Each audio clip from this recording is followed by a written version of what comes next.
நாம பொதுவா அறிவியலையோ இல்ல ஒரு மருத்துவ பரிசோதனையோ அணுகும்போது பாத்தீங்கன்னா அதுல ஒரு துல்லியம் இருக்கணும்னு எதிர்பார்ப்போம் இல்லையா? ஆமா, கண்டிப்பா ஒரு தெளிவு வேணும்னு நினைப்போம். கரெக்ட்.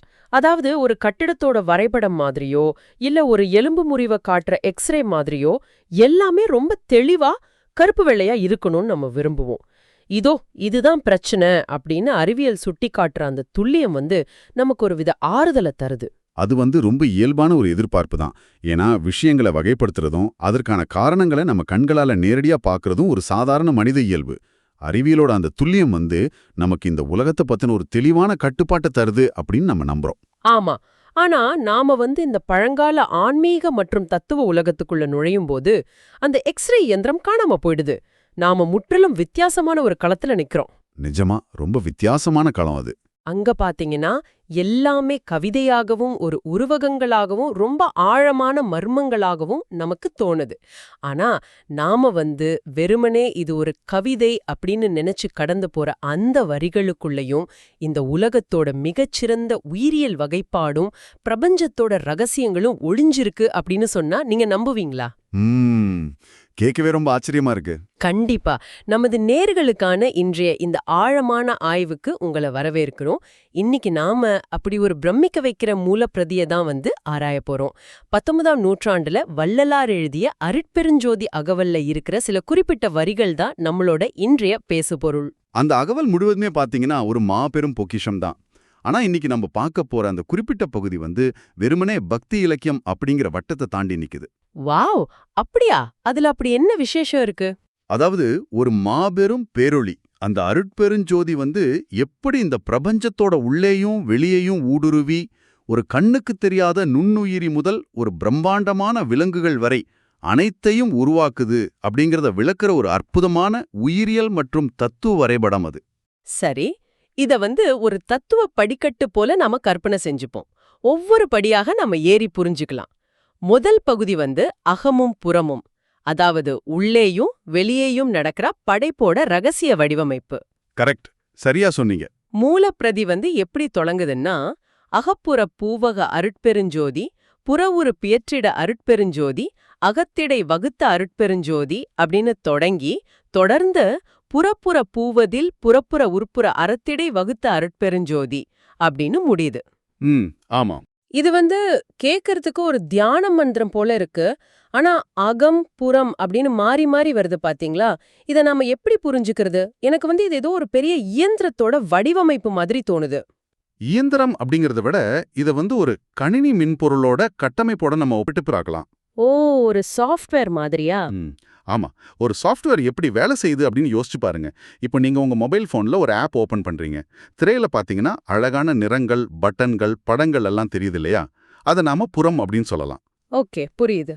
நவீன மொழியில சொல்லணும்னா அதுதான் யூசர் இன்டர்ஃபேஸ். நாம கண்ணால பார்த்து தொட்டு உணர்ற வெளிப்பகுதி அது. ஓ, இப்போ எனக்கு விளங்குது. அப்படியானால் அந்த திரைக்கு பின்னாடி கண்ணுக்கு தெரியாம வேலை செய்யற அந்த பேக் அண்ட் கோட், அதாவது அந்த ஆயிரக்கணக்கான நிரல் வரிகள், அதுதான் அகம் அப்படின்னு சொல்றீங்களா? மிகச்சரியா பிடிச்சிட்டீங்க. அந்த பின்புல குறியீடுகள் இல்லாம திரையில எந்த ஒரு பட்டனும் வேலை செய்யாது. அதே போலதான் அருட்பெருஞ்சோதி அப்படிங்கிறத நாம ஏதோ வானத்துல பிரகாசிக்கிற ஒரு பெரிய வெளிச்சம் அப்படின்னு மட்டும் நினைச்சுக்கிறோம். ஆமா, பொதுவா அப்படித்தானே நினைப்போம். ஆனா வள்ளலார் அதை ஒரு வடிவமைக்கும் சக்தியா பாக்குறாரு. அது ஒரு உயிரோட உள்ளே, அதாவது அகத்திடை, அதற்கான பண்புகள், அறிவு, உணர்வுகள், குணாதிசயங்கள் ஆகிய அனைத்தையும் அந்த பின்புல குறியீடு போல அமைக்குது. வாவ், ரொம்ப அருமையான ஒப்பீடு இது. அதே சமயம் வெளியே பாத்தீங்கன்னா அந்த உயிருக்கு தேவையான உடல், கைகள், கால்கள், கண்கள் போன்ற உறுப்புகளையும் ரொம்ப நேர்த்தியா உருவாக்குது. அகம் இல்லாம புறம் இயங்காது, புறம் இல்லாம அகம் தன்னை வெளிப்படுத்த முடியாது. ஒரு சாஃப்ட்வேர் இன்ஜினியர் எப்படி இந்த ரெண்டையும் ஒரே நேரத்துல உருவாக்குறாரோ, அதே போல அந்த ஜோதி உள்ளேயும் வெளியேயும் இயங்குது. இது ரொம்ப லாஜிக்கலா இருக்கு. கண்டிப்பா ரொம்பவே லாஜிக்கலான ஒரு விஷயம் இது. ஆனா இந்த வரிகள்ல என்னை ரொம்ப சிந்திக்க வச்ச ஒரு வார்த்தை ஒன்னு இருக்கு. அறத்திடை வகுத்த அருட்பெருஞ்சோதி அப்படிங்கிற அந்த வார்த்தை. ஆமா, அது ரொம்ப முக்கியமான ஒரு இடம். எல்லாவற்றையும் ஒரு டிசைனர் போல அந்த ஒளி படைச்சது. சரி, அது என்ன அறத்திட? அறம் அப்படின்னா தர்மம் அல்லது நீதி அப்படின்னு தானே அர்த்தம். உயிரியல் படைப்புக்கும் தர்மத்துக்கும் என்ன சம்பந்தம் இருக்க முடியும்? இதுதான் பாத்தீங்கன்னா அந்த படைப்போட மிக முக்கியமான ஒரு ரகசியமே. நவீன உயிரியல் மற்றும் பரிணாம வளர்ச்சி என்ன சொல்லுதுன்னா, உயிர்களோட மாற்றங்கள் சீரற்ற முறையில, அதாவது ரேண்டம் மியூட்டேஷன் மூலமா நடக்குதுன்னு சொல்லுது. ஓ, அதாவது ஏதோ ஒரு தற்செயலா நடக்கிற மாற்றங்கள். ஆமா, ஏதோ தற்செயலா நடக்கிற மாற்றங்கள் இயற்கையில நிலைத்து நிக்குது அப்படிங்கிறது தான் நவீன அறிவியலோட பார்வை. ஆனா இந்த பழமையான வரிகள் முற்றிலும் வேற ஒரு கோணத்தை முன்வைக்குது. அப்படியா? எப்படி சொல்றாங்க? இந்த பிரபஞ்சத்துல நடக்கிற படைப்புகள் எதுவுமே ஏதோ குருட்டாம்போக்குல நடக்கிறது இல்ல அப்படின்னு இது ஆணித்தரமா சொல்லுது. அதாவது ஒரு மீனுக்கு செவிழுகளை கொடுக்கறதும் ஒரு பறவைக்கு இறக்கைகளை கொடுக்கறதும் தற்செயல் இல்ல அப்படின்னு சொல்றீங்களா? கண்டிப்பா தற்செயல் இல்ல. அது ஒரு குறிப்பிட்ட அறத்தோட அடிப்படையில நடக்குது. பிரபஞ்ச சமநிலை இல்லனா காஸ்மிக் பேலன்ஸ் அப்படின்னு சொல்லுவோம் இல்லையா, அதுதான் இந்த அறம். ஓ, அதுதான் அந்த அறத்திடை அப்படிங்கிற வார்த்தையோட அர்த்தமா? ஆமா, மிகச்சரியான கணக்கீட்டோட வழியில தான் அந்த ஒளி எல்லாவற்றையும் படைச்சிருக்கு. இயற்கையோட சமநிலையை எந்த உயிரும் மீறாதவாறும் எந்த உயிருக்கும் அநீதி இழைக்கப்படாதவாறும் அறத்தோட வகுக்கப்பட்டிருக்கு. இது உண்மையிலேயே பிரமிக்க வைக்குது. அந்த பின்புல குறியீடு வெறும் வேலை செய்யறதுக்காக மட்டும் எழுதப்படல, அது இயற்கையோட தார்மீக விதிகளுக்கு உட்பட்டு மிகச்சரியா எழுதப்பட்டிருக்கு. கரெக்ட். ஒரு அறிவியல் பூர்வமான வடிவமைப்பையும் தார்மீகமான ஒரு அடிப்படையும் இது ரொம்ப அழகா இணைக்குது. சரி, அருட்பெருஞ்சோதி எப்படி அகத்தையும் புறத்தையும் அறத்தோட வழியில வடிவமைச்சது அப்படிங்கிற வரைபடத்தை நாம பாத்துக்கோம். இந்த பேக் அண்ட் கோடு எப்படி தயாரானது அப்படின்னு தெரிஞ்சிருச்சு. ஆமா, அடுத்தது அது எப்படி செயல்படுதுன்னு பார்க்கணும். கரெக்ட். ஆனா அது இயற்பியல் உலகத்துல எப்படி செயல்படுது? இந்த வரைபடம் பூமியில எப்படி வெவ்வேறு பிறப்பு முறைகளாக உருவெடுக்குது? அது எப்படி திடீர்னு உயிர்களை உருவாக்குது? அடுத்த வரிகள் பாத்தீங்கன்னா இத பத்தி தான் பேசுது அப்படின்னு நினைக்கிறேன். ஆமா, அந்த வரிகளை நீங்க கவனிங்க. பாரிடை வேர்வையில் அருட்பெரும் ஜோதி, பையிடை முட்டையில் அருட்பெரும் ஜோதி, ஆருயிர் அமைக்கும் அருட்பெரும் ஜோதி. ஒரு நிமிஷம் இருங்க. இத படிக்கும் போதே பாத்தீங்கன்னா எனக்கு ஒரு பெரிய சந்தேகம் வருது. என்ன சந்தேகம் கேளுங்க. இதுல பையிடை அப்படிங்கிறது கருப்பை. பாலூட்டிகள், மனிதர்கள் போன்ற உயிரினங்கள் கருப்பையில உருவாவது நமக்கு நல்லாவே புரியுது. முட்டையல் அப்படிங்கிறதும் புரியுது. ஆமா, பறவைகள் ஊர்வனம் எல்லாம் முட்டையிலிருந்து வருது. அருட்பெருஞ்சோதி அப்படிங்கிறது என்ன விசித்திரமான ஒரு கருத்து. மனிதர்களுக்கு வியர்க்கிறது போல வியர்வையிலிருந்து எப்படி ஒரு உயிர் உருவாக முடியும்? இது கேட்கறதுக்கு கொஞ்சம் வித்தியாசமா தான் இருக்கும். இது அறிவியலுக்கு முற்றிலும் முரணாக இருக்கே. நான் வெயில்ல நடந்துட்டு வந்தா எனக்கு வியர்க்கும், அதிலிருந்து ஒரு பூச்சி உருவாகும் அப்படின்னு சொல்றது கொஞ்சம் அபத்தமா இல்லையா? உங்களோட இந்த கேள்வி ரொம்ப நியாயமானது தான். இதை நாம மேலோட்டமா தற்கால அறிவியலோட நேரடி வார்த்தைகளால் மட்டும் புரிஞ்சிக்க முயன்றா நிச்சயமா அபத்தமா தான் போணும். அப்போ இதோட உண்மையான அர்த்தம் என்ன? நாம ஒரு நிமிஷம் பின்னோக்கி செல்லணும். நுண்ணோக்கிகள், அதாவது மைக்ரோஸ்கோப்புகள் கண்டுபிடிக்கப்படாத ஒரு காலகட்டத்துல பழங்கால இந்திய அறிஞர்கள் எப்படி உலகத்தை அவதானிச்சாங்க அப்படின்னு யோசிச்சு பாருங்க. அவங்க கண்களால பாக்குறத வச்சு மட்டுமே முடிவெடுத்திருப்பாங்க இல்லையா? சரியா சொன்னீங்க. பழங்கால உயிரியல் வகைப்பாட்டுல உயிர்களை அவை தோன்றும் விதத்தை வச்சு பிரிச்சாங்க. அதுல ஸ்வேதஜம் அப்படிங்கிற ஒரு வகை உண்டு. சமஸ்கிருதத்திலையும் சரி தமிழ் மரபுலையும் சரி ஸ்வேதம் அல்லது வேர்வை அப்படிங்கிறது வெறுமனே மனித உடல்லிருந்து வர்ற நீரை மட்டும் குறிக்காது. ஓ, வேற எதை குறிக்கும் அது? அது வெப்பமும் ஈரப்பதமும் கலந்த ஒரு சூழலை குறிக்கிற சொல். ஓ, அப்படியானா வெக்கையும் ஈரமும் சேர்ந்து இருக்கிற இடங்களை குறிக்குதா? ஆமா, நமது இந்திய துணைக்கண்டத்தோட தட்பவெப்ப நிலையை நீங்க எண்ணி பாருங்க. கோடை காலத்துல மழை பெய்த பின்பு நிலத்துல ஒரு விதமான புழுக்கமும் ஈரப்பதமும் இருக்கும் இல்லையா? ஆமா, ஒரு மாதிரி வெக்கையா இருக்கும். அந்த மிதமான வெப்பமும் ஈரப்பதமும் கலந்து சூழலை பாத்தீங்கன்னா திடீர்னு கண்ணுக்கு தெரியாத நுண்ணுயிர்கள், பூஞ்சைகள், சிறு புழுக்கள், கொசுக்கள் போன்றவை உற்பத்தியாகும்.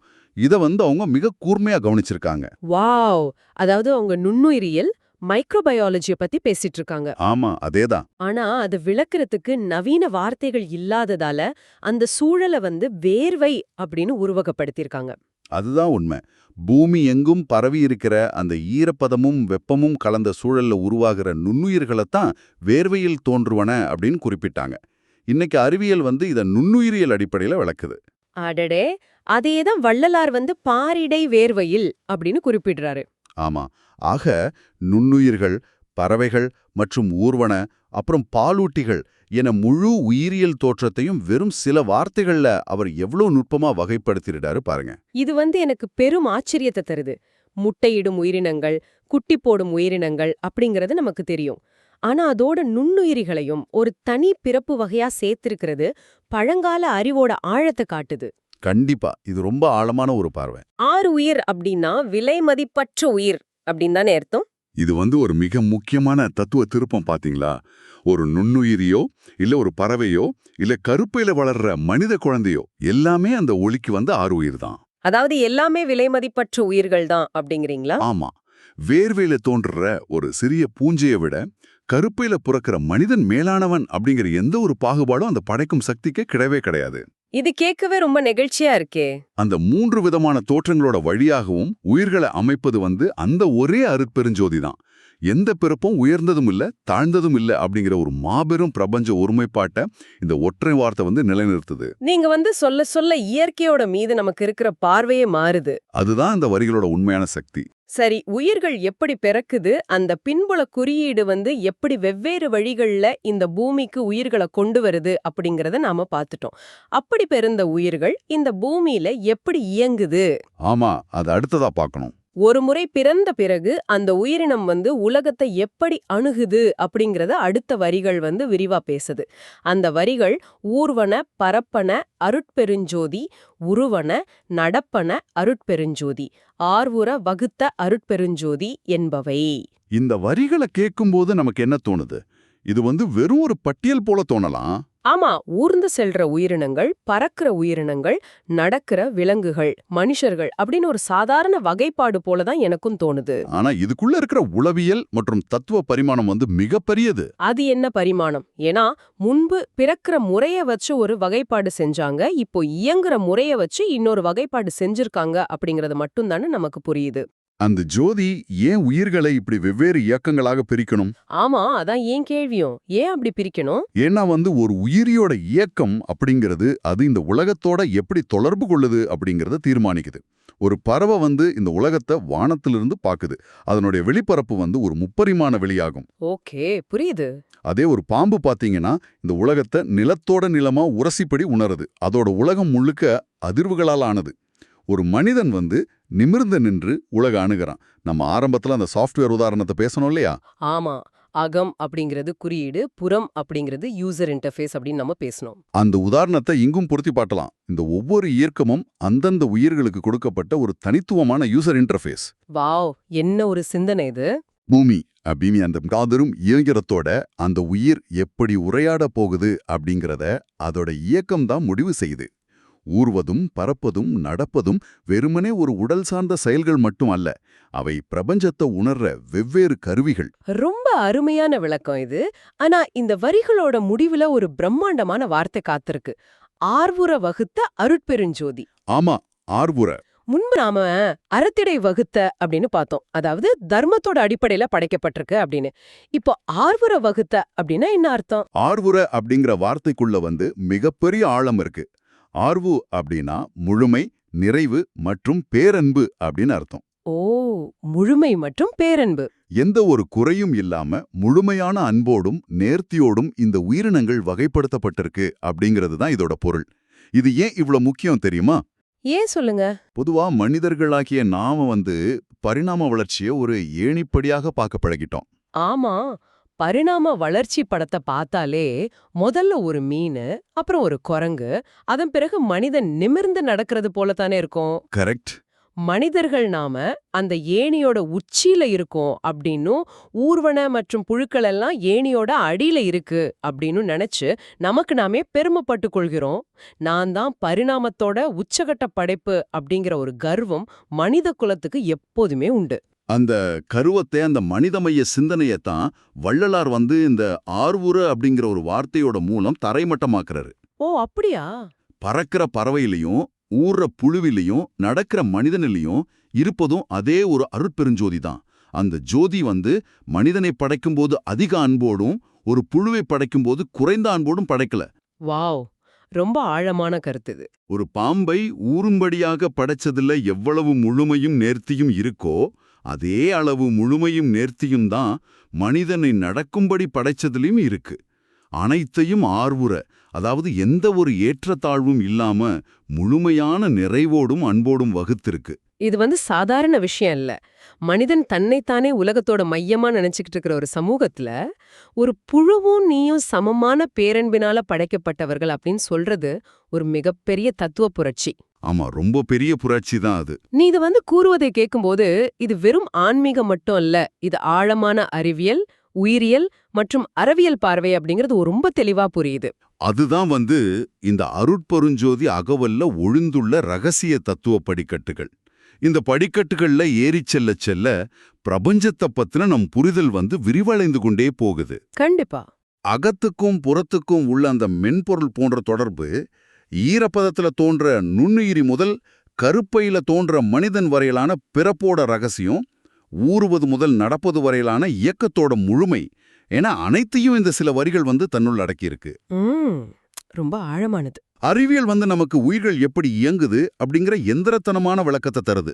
ஆனா இந்த வரிகள் பாத்தீங்கன்னா அவை ஏன் படைக்கப்பட்டது, அவற்றுக்கு இடையிலான பிணைப்பு என்ன அப்படிங்கறதையும் சேர்த்து உணர்த்துது. இந்த உரையாடல் நிச்சயமாக நம் சிந்தனையை ரொம்பவே விரிவடைய செஞ்சிருக்கு.